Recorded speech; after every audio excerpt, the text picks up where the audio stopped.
मित्रों, ये एक ऐसा समय होता है जब साधक की परीक्षा होती है और शक्ति कई तरीका से परीक्षा लेती है कि आप अपने रास्ते से डगमगा रहे हैं या सही चल रहे हैं, या आप में इतनी शक्ति है संकल्प की कि जो इस कार्य को आप पूरा कर सकें। इसलिए मैंने कई वीडियो बनाई और उनमें कहा था कि संकल्प शक्ति के द्वारा ही साधना करना है। संकल्प शक्ति अगर आप रोकेंगे या उसको सही नहीं करेंगे तो आप साधना में सफल नहीं होंगे या कहीं ना कहीं रुकावट आएगी। तो मित्रों, हम आप सबको यही बताते हैं कि कई परेशानी इस तरह की आ जाती है कि कहीं समय ऐसा हो जाता है कि आपकी साधना में ब्रेक लग जाता है, कहीं ऐसा हो जाता है कि घर वाले नाराज होने लगते हैं, कहीं ऐसा होता है कि आपका कोई सामान उठा ले जाता है। तो ये सब छोटी मोटी प्रॉब्लम रहती हैं, इनको हमें नजरअंदाज करते हुए साधना में क्रियाशील रहते हुए एक टक यानी एक बिना कट किए हुए उसको लगाए रहते हैं साधना में, तभी हमें शक्ति का संचार होता है। और शक्ति ऐसा नहीं है कि एकदम आ गई, शक्ति धीरे धीरे इकट्ठा होती है और हम उसको इकट्ठा करते रहते हैं। उसे आप व्यय ना करें, अन्यथा किसी जगह में ना लगा दें कि मैं ये जानता हूं या मैं ये सिद्ध हो गया हूं, मैं ये कर दूं, ये मंत्र दे दूं। आप अपनी शक्ति का संचार करते रहें और संचय करने के बाद ही आपको कुछ महसूस होने लगेगा। कई लोग कहते हैं कि हमें अनुभव नहीं हो रहे। भाई, अनुभव आपको होंगे, आप कितनी तन्मयता से उसमें व्यस्त हैं या कितनी तन्मयता से आप साधना कर रहे हैं, कितनी लगनशीलता है, उसके द्वारा ही तो आपको अनुभव होगा। पहले तो बुरे व्यसनों के सपना आएंगे, जो आपके अंदर बुरे व्यसन हैं वही दिखाई पड़ेंगे। तो वो बुरे व्यसन क्यों होते हैं, सपने में क्यों दिखाई पड़ते हैं कि जब आप उन्हें छोड़ते हो ना तो वो आपके अंदर से निकलना नहीं चाहते, इसलिए आपको याददाश्त दिलाते हैं अपने मन को।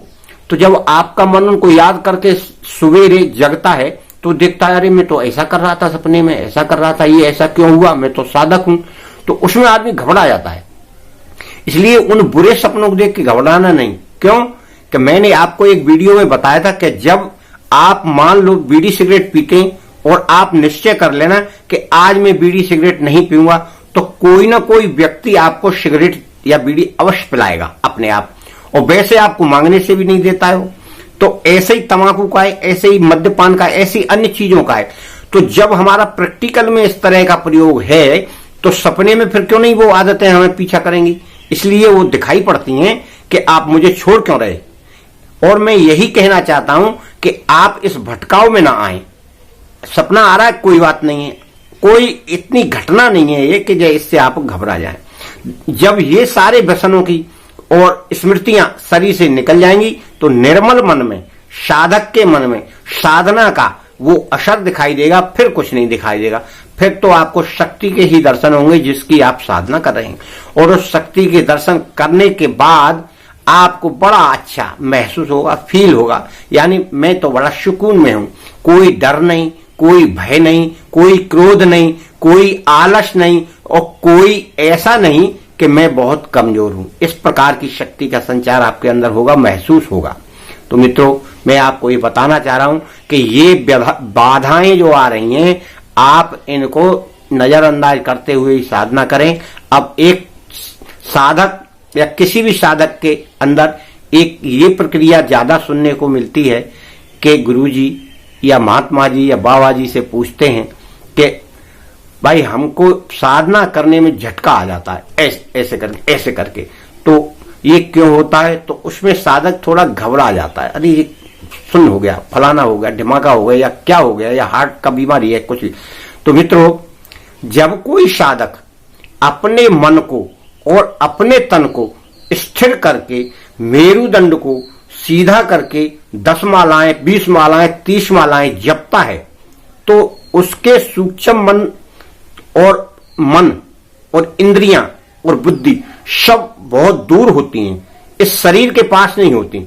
इस शरीर से इतना दूर होती है कि इस शरीर का ध्यान नहीं रहता उन्हें, और वो वहां साधना में और माता के सामने या अपने इष्ट के सामने पहुंच जाता है। वो अपने शरीर को लेके मन इंद्रियों सहित इस शरीर का ध्यान नहीं रहता। ये परिपक्व स्थिति है उसकी, जो परिपक्व साधक है उसकी। तब जब इस शरीर का ध्यान नहीं रहता है, पर ये बात अलग है बीच बीच में ध्यान टूट जाता लग जाता है, मगर कुछ ना कुछ समय ध्यान लगता है, तो ऐसी स्थिति आती है साधक की। तो उस स्थिति में क्या होता है कि हमारा जो ये स्थूल शरीर है वो हमारा शरीर सीधा न रह के थोड़ा ऐसे हो जाता है, झुक जाता है हल्का।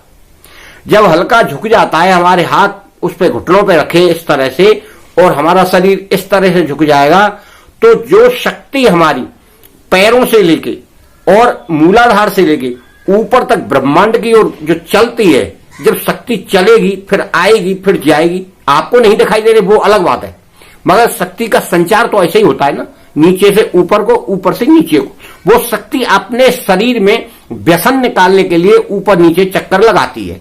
जब इस तरह शक्ति चक्कर लगाती है तब क्या होता है, उसको व्यवधान होता है, उसको रुकावट होती है, उसको बाधा आती है। किस प्रकार की बाधा? क्यों कि हमारा मेरुदंड साधना में ऐसा हो गया।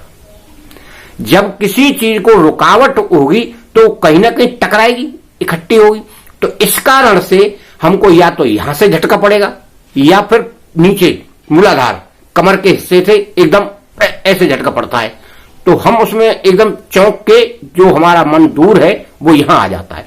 लिहाजा आप अपने शरीर को झटका अगर आ जा रहा है या आने वाला है या आपको बीच बीच में ध्यान आ जाता है, तो अपने शरीर को फिर स्थिर कर लें और यूं कर लें, सीधा धीरे धीरे करें। ऐसा नहीं ऐसा है तो ऐसे कर लिया, ऐसे नहीं, ऐसा है तो इस तरह करें, क्योंकि ज्यादा जोर से करने से आपके शरीर की इंद्रियां जो शिथिल पड़ी हुई हैं वो सब चलायमान हो जाएंगी। इसलिए आपको धीरे धीरे उठाकर पुनः इस स्थिति में आ जाना है। इस स्थिति में आते हुए ही फिर साधना या मंत्र जाप करना है। क्यों कि ज्यादा मंत्रों के साधने में या ज्यादा मंत्रों के जपने में काफी समय लगता है, 2 घंटा, 1.5 घंटा, 2.5 घंटा। तो उस प्रकार की जो 30 मालाएं जपते हैं उन साधकों को विशेष तौर से बता रहा हूं मैं, उनके शरीर में शायद 1-2 बार ऐसा होता होगा, और जो कम जपते हैं उन्हें कम होता होगा, क्योंकि जितनी लंबी साधना उतने लंबा प्रोग्राम और उसमें उतनी लंबी बाधाएं भी आती हैं बीच बीच में। मगर हाँ ये है कि अगर कोई अपने साधन को सिद्ध कर ले, साधन यानी अपने आसन को, जो हमारा साधन है ये बैठने का, तो यदि हम ऐसे बैठने की आदत डाल लें और हमारा शरीर ऐसे ना हो तो हमें कोई झटका नहीं पड़ेगा। फिर हमारी शक्ति ऊपर से नीचे, नीचे से ऊपर संचार करती रहेगी और हमारी साधना में कोई दिक्कत नहीं है। अब क्या है कि व्यसन भरे हैं तो वो साधना के दौरान ही निकलेंगे ना, शक्ति जब शरीर में घूम घूम के जाएगी सब तरह से। क्यों कि कुछ रोग कीटाणु हैं, कुछ बुरी आदतों के कीटाणु हैं, कुछ बुरी सोच के कीटाणु हैं जो आपने कभी भी सोच के भर रखे हैं उसमें, तो उसका कचरा जो निकलेगा वो इसी साधना से निकलेगा। इसलिए मित्रों, आप उस झटके को संतुलन करते हुए अपने शरीर को स्थिर कर लें और शरीर को स्थिर करके पुनः आंख बंद करे हुए या आंख खोल के कर रहे हैं आप तो माता का ध्यान करते हुए ही आप पुनः अपनी साधना में लगे रहें। रोके नहीं मंत्र को। मंत्र तो किसी कीमत में रुकना ही नहीं है, चाहे झटका पड़े चाहे कुछ भी रहे। मंत्र को अनवरत यानी लगातार आपको जपना है और जपते जपते आप अपनी ये क्रिया बीच में ही कर लें।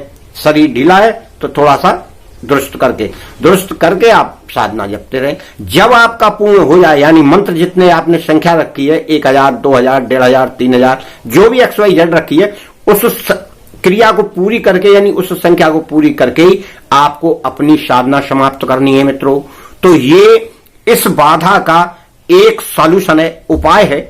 आप इसको इस तरह करें और बिल्कुल निश्चिंत होकर साधना करते रहें। आपकी साधना में कोई रुकावट नहीं आएगी तो साधना सफल फिर होगी ही।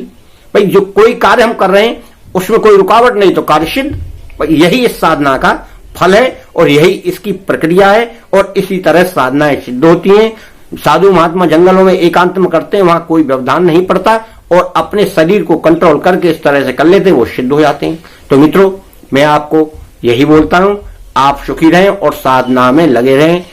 जय माता गायत्री की जय। आपके ऊपर मां गायत्री की कृपा बनी रहे, यही मेरी शुभकामना है। धन्यवाद।